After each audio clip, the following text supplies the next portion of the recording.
Hey everyone, this is Sunny Justice from It's a Crime and Shame. And my husband, Steve Austin, is joining me today. And we're going to be talking about the two-tier policing that's going on in the UK right now.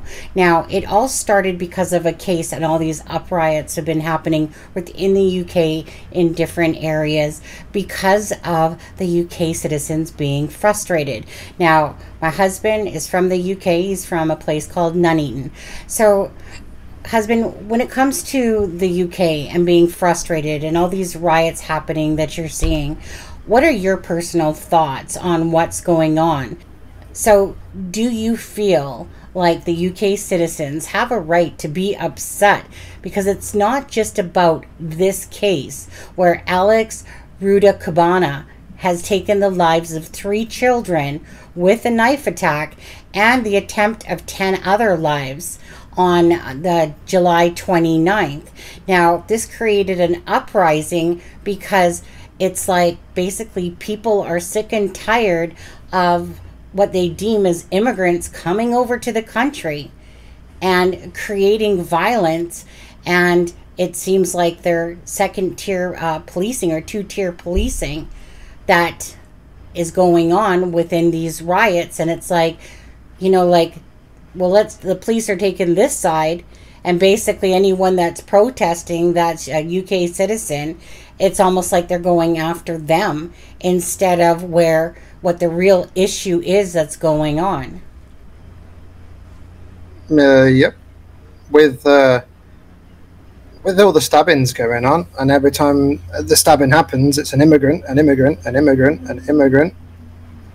There's only at some point where it's going to, I guess, explode. Kick off, and then, as you say. Yeah, yep. And then the fact of when this stuff does happen, and now more recently it happening, the government has now decided to side with the people in a way doing it.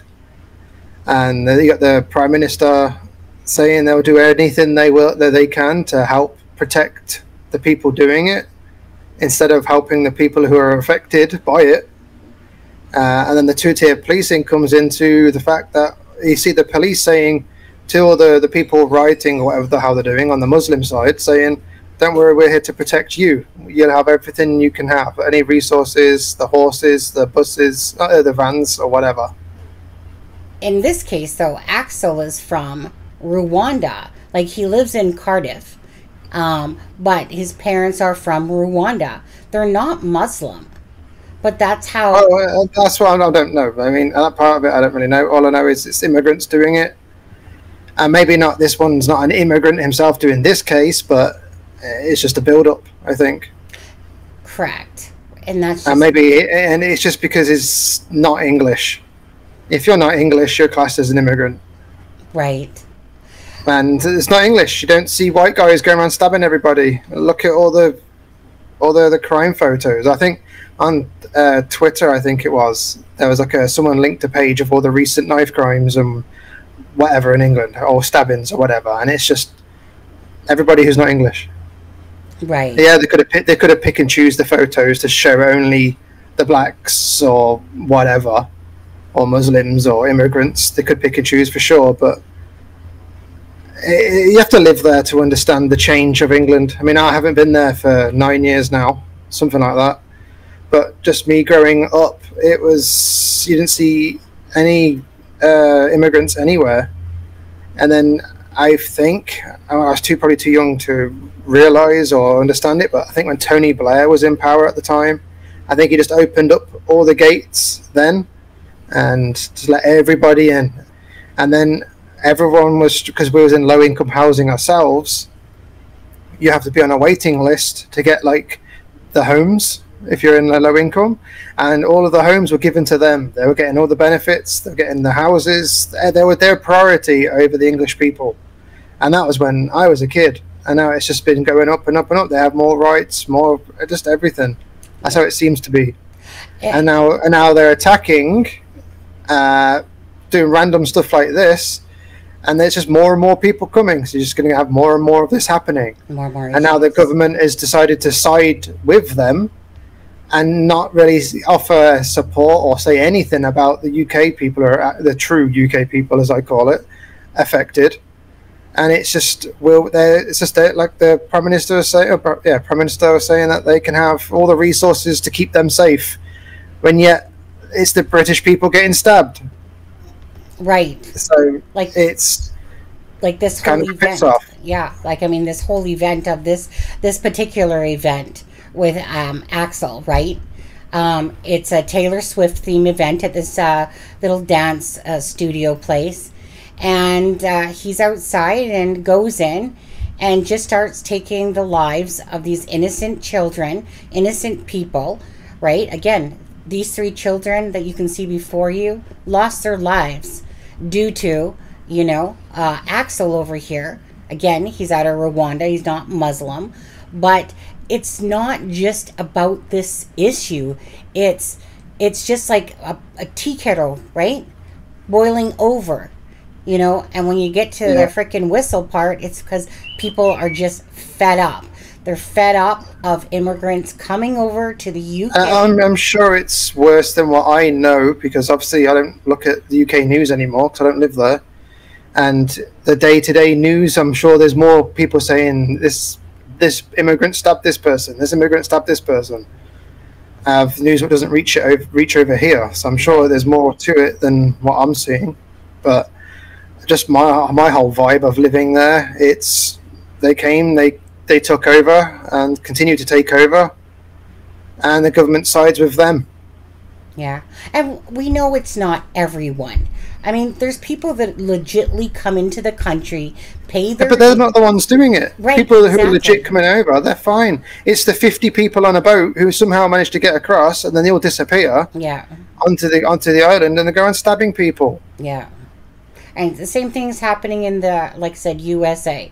There's a mass amount of killings going on from people that have fled their own country, that go into the States and then commit other heinous crimes there as well.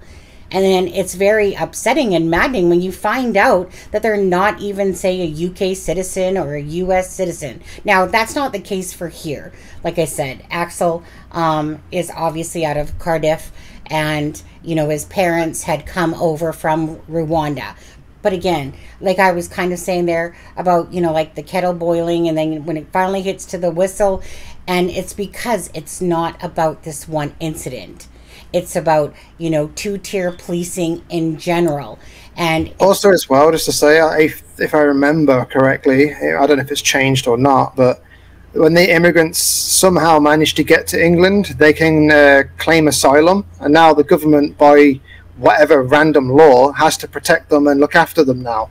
So as long as they manage to get to England and go, okay, I claim asylum, now that's it. You get housing and food and medical and everything all paid for due to some stupid law. And that's what it was years ago. I don't know if it's still the same.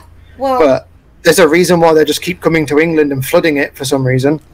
Well, I was going to say, I remember when you were coming in through your immigration, and we did it ourselves, right? And I was amazed that we actually, honestly, it was a lot of work and a lot of money. And so I remember as we were working on yours to come over, that I was working with someone who, from her own country, was claiming asylum. Now, because we were talking about it, and she was a very nice person, don't get me wrong, but I was kind of really offended that she was able to claim asylum, and she said because that she had to claim asylum because that's the only way that she could come in and be able to, stay and basically be helped. So it took her 6 months, right, to get her asylum, to apply for the asylum and get approved. Meanwhile, me and you are on this freaking pretty much 2-year wait time. And I'm like, and I was really offended that here all she had to do was claim asylum because all she had to do was say that, if she went back to her own country, right, something could happen to her, blah, blah, blah. Now, it's because that's what she had to say in order to be able to stay in Canada. And here we are doing everything the right way.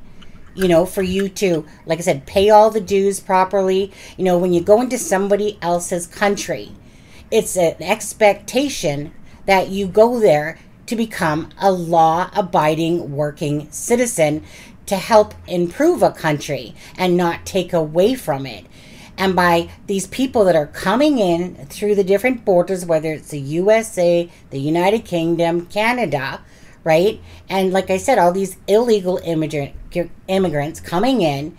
And then, like I said, all of a sudden, next thing you know, there's, like I said, knifing going on, shootings going on, all these different killings going on. And it's a real piss off to the citizens of these countries when you see time and time and time again this happening. And then kind of like what I was watching in a video today. I don't know. I don't care about that. But here you see that they're freaking protesting, right?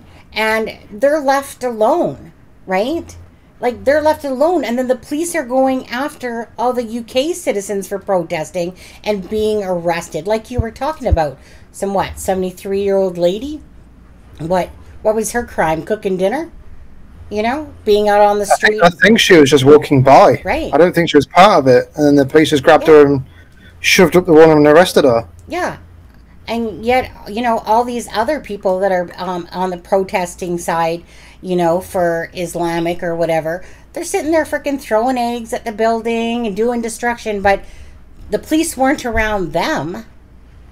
They were around all the UK citizens that are upset, and they have every right to be. Now, I don't ever condone violence. I don't think that two wrongs make a right. Obviously, people can protest and be a voice really loud without having to destroy property. What do you think of that part of it?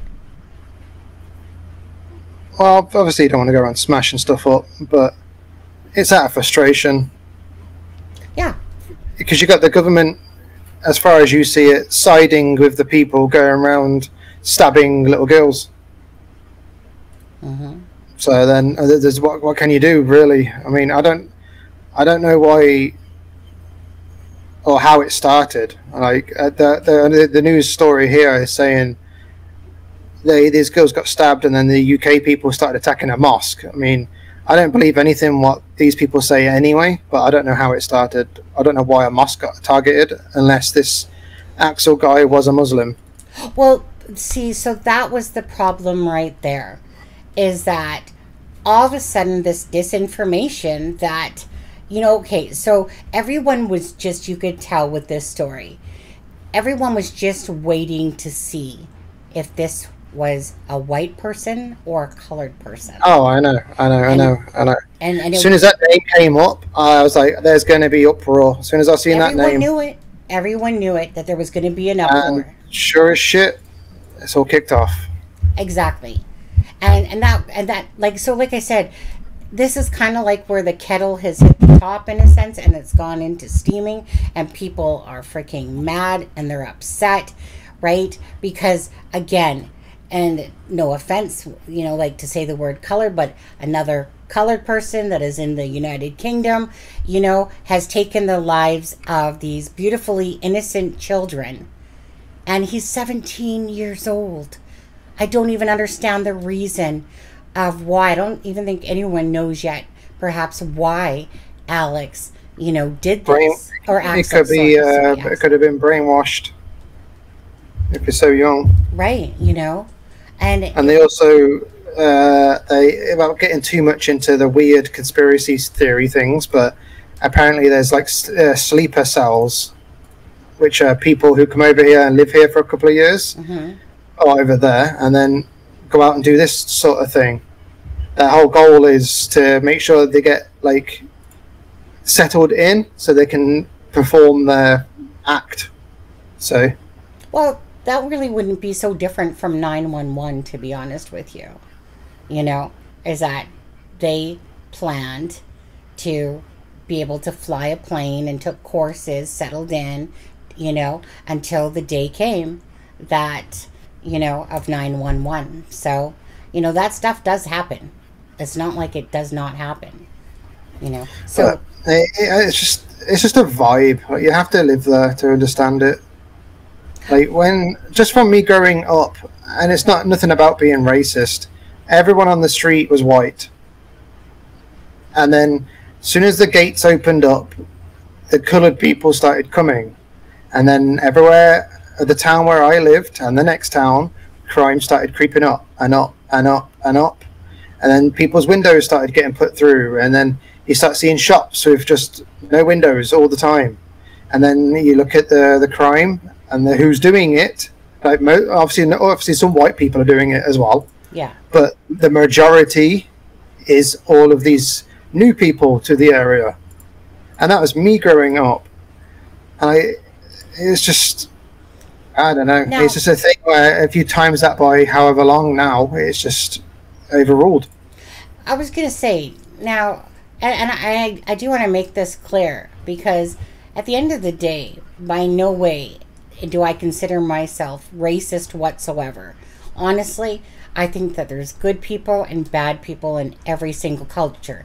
But there's a point where it becomes that, you know what, this is our land, or this is your country, this is my country. And when you see all the immigrants come into the UK, and DJE Media has done a lot of coverage on it, and so has other channels as well.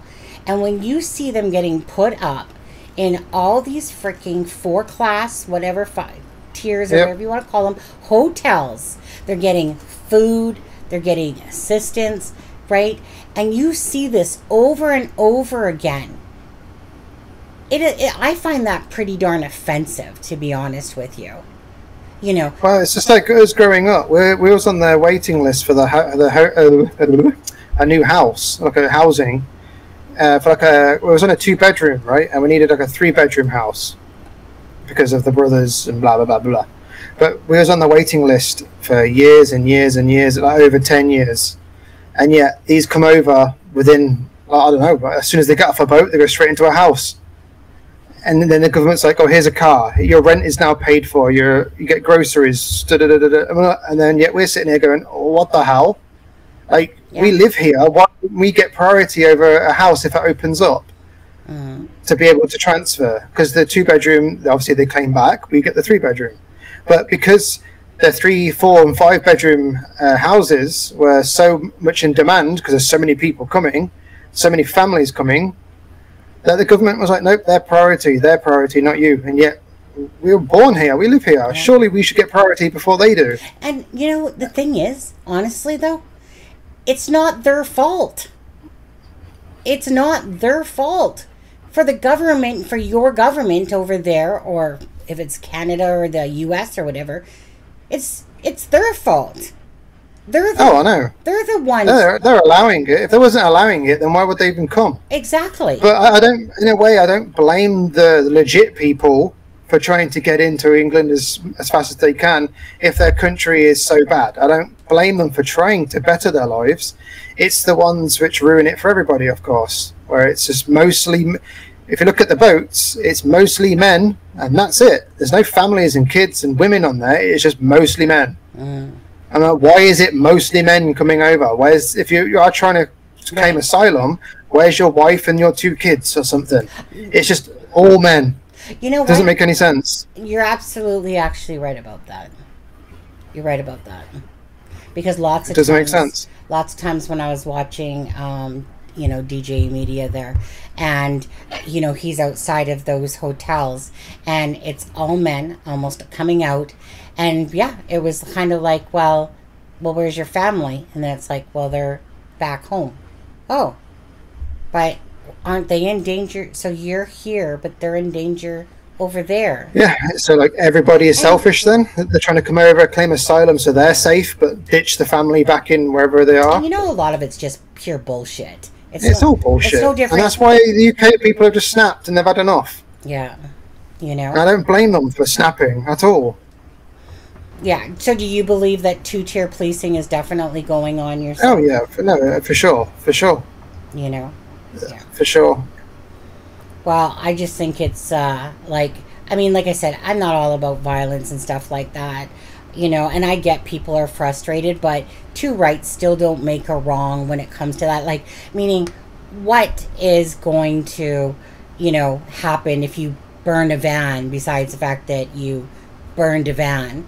It's all going to be a big thing like this. They're all going to have stupid fights. People are going to get hurt a little bit, and then it will die out, and then it will happen again in another year's time, and then it's just going to be an ongoing thing. And it's the fact that it's too far gone, to be honest.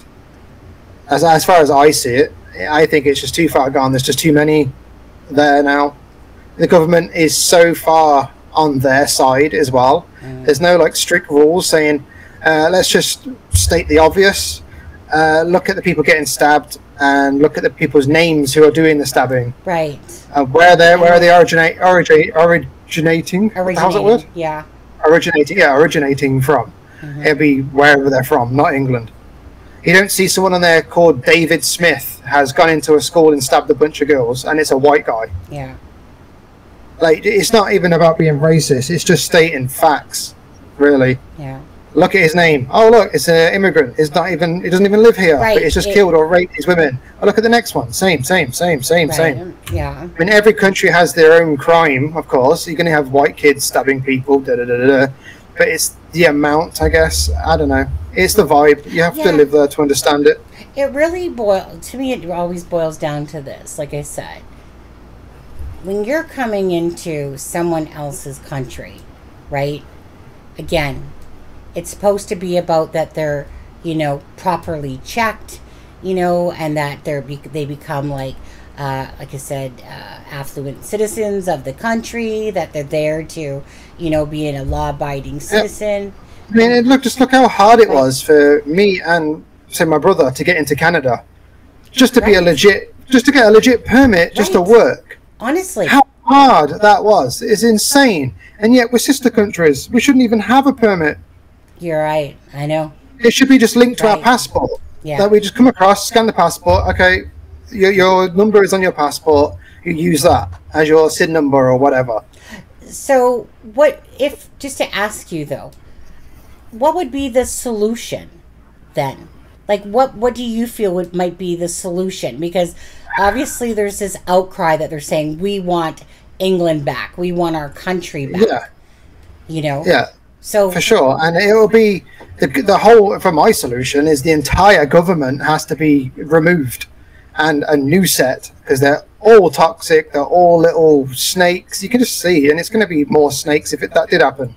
But it needs to be more UK-based government, not please the world government. My thing is, and that's it. It's look after the English people, look after the veterans for a start, because that never happens. Yeah, that pisses me off big time. If you've gone to fight for your country and then you get hurt, you need to be looked after now for the rest of your life by your company or your country. That'd be my thing. And same as any other one. Same for the US. Same for whoever veterans they are. Whoever goes out to fight. But anyway, that's irrelevant. Yeah.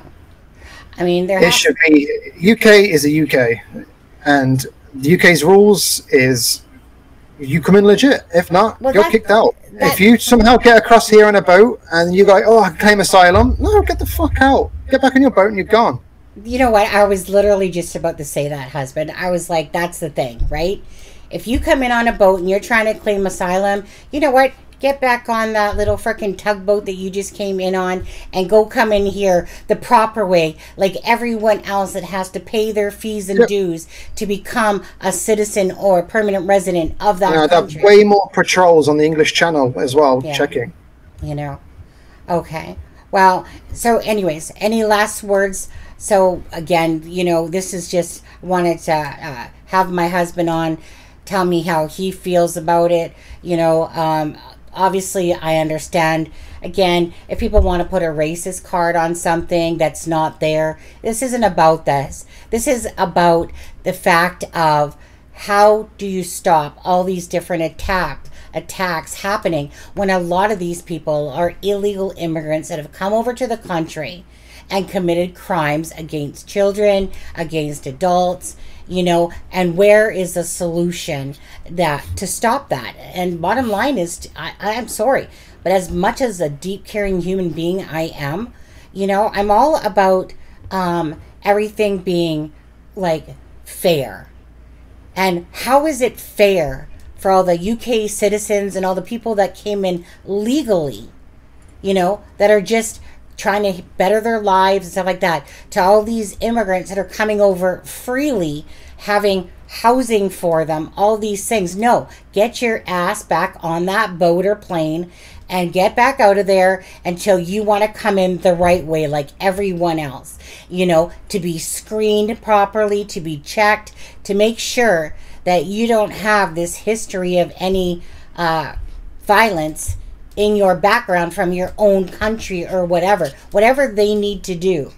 But I don't think it's right that... For myself, I would just straight up outright ban countries until like it's all dying down and you've got a control on it. If you're from this and this country, you're banned. You know, and it's from the immigrants doing the attacking, whatever their country of origin is. But that's banned until there's a control in England. Straight up, any visas on hold or anything processing, say everything's on hold. I don't care if it was me. Yeah. Well, please, you guys, thank you for watching this video. Please voice your opinions down in the comment section below. Husband, thank you so much for joining me and giving me your opinion on this. And again, look forward to seeing the comments of everybody else. And again, you know, it's sad to see this going on, and it's kicking off everywhere as we know it right now in different places. And again, at the end of the day, I do want to say prayers to the families, these victims that had every right to still be here on this earth and planet. So, of course, our biggest prayers go out to the families and the victims of this. And hopefully at some point, you know, there can be, instead of, you know, let's see, what do you want to call it? They need to be proactive instead of reactive to when these situations happening. But anyways, thank you, husband, very much for joining me tonight. Yep. All right. So I just want to say again, rest in peace to these 3 girls. Now, I had recorded this about a week ago, and I just haven't decided whether or not I was going to drop it or not. So thank you guys very much for watching this video. And on Saturday at 9 p.m. UK time and 1 p.m. Pacific Standard Time, and that's 4 p.m. Eastern Standard Time, we'll be doing a live with Jace from Nuneaton and my husband. And we're going to be talking about the situation going on in the UK on a live. So if you want to join me, I'll be doing up a thumbnail earlier or later today. And again, perhaps consider coming to join us on Saturday in the talks about everything that's going on in the UK. And of course, if you don't mind, please give this video a like and a share.